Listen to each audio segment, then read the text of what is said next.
NDA అభ్యర్థికే Chandrababu గారైనా పవన్ కళ్యాణ్ గారైనా YCP అయినా అందరూ కలిసి మద్దతిస్తున్నారు. ముఖ్యంగా తెలుగుదేశం పార్టీ ఎన్డీఏ అభ్యర్థికి మద్దతిస్తున్నాం, ఎందుకు ఇవ్వకూడదు, మాది మిత్రపక్షం కదా అంటున్నారు. నిజమే, మీది మిత్రపక్షమే, కానీ తెలుగుదేశం పార్టీ పెట్టిందే తెలుగు ఆత్మగౌరవం కోసం. మరి ఈ రోజు తెలుగువాడు నిలబడి ఉన్నాడు. మరి ఈ రోజు తెలుగు జాతి పక్షాన నిలబడాలని మీకు ఎందుకు అనిపించటం లేదు?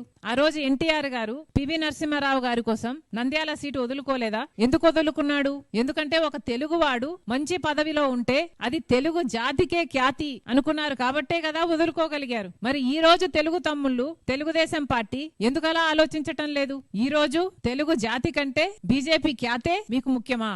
తెలుగు ఆత్మగౌరవం కంటే మోడీ ఆత్మగౌరవమే మీకు ముఖ్యమా?